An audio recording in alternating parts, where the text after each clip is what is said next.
This is also kind of interesting because it turns out that the Scientologists were right. Psychiatric diagnoses are scientifically meaningless in treating mental health. This is a study out of Liverpool. Link to the article in the description below. And it's funny, and it's something that's sort of what I've always suspected.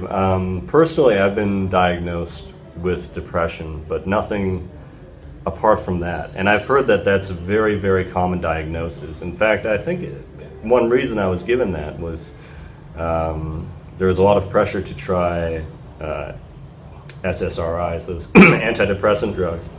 And I took it for a few weeks, and once I began to feel the effects, I said, no way, man.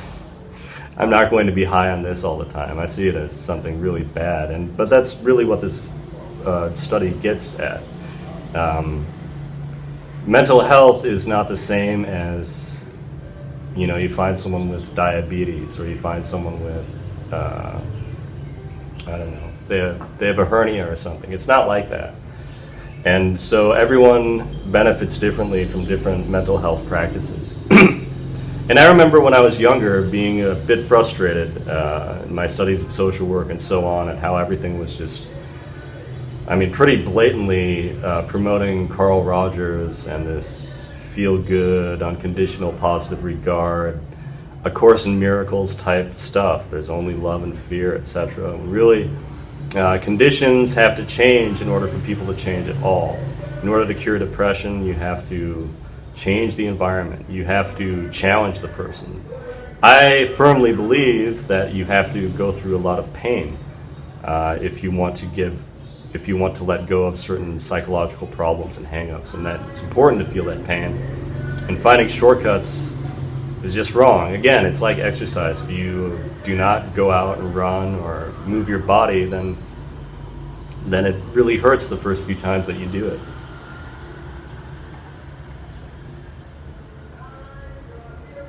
Yeah, people just take these labels. They're like, oh, manic depression, depressed, whatever. They hide behind these words, and really that's just another way of avoiding the problem. That's a way of idolizing it. It's a way of that's a way of making it some irreplaceable part of you, like, oh, I'm just a sad person.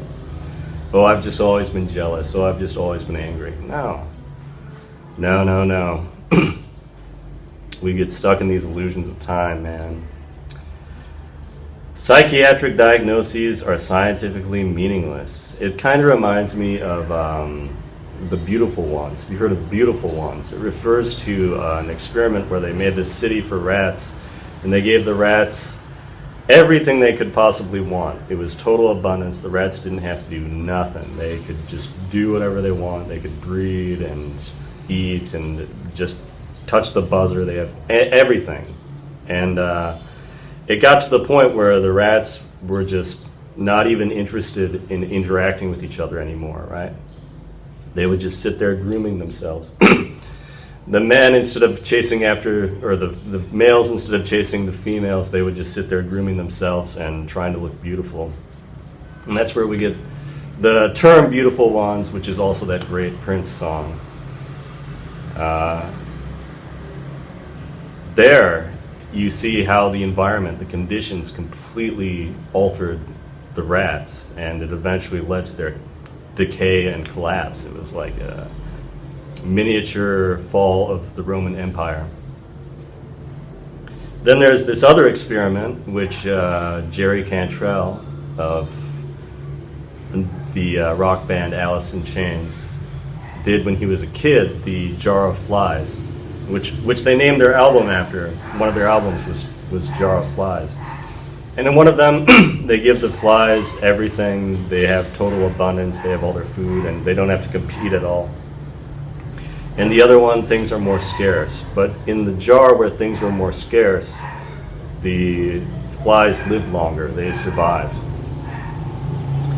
And so again, these flies or these rats, they may have gone around thinking they were responsible somehow, that they were the ones making these poor choices. And of course, a lot of that is, there is some white-knuckled willpower that you need. But that alone is not enough in treating anything. And rather than looking at labeling these things and trying to find drugs for different mental illnesses, and I'm not saying these illnesses do not exist or that drugs do not help. Certainly drugs help. But I am saying that scientifically meaningless, yeah, I can kind of buy that. I sort of buy this idea that it really doesn't matter what you call your sadness or your sickness or your problem.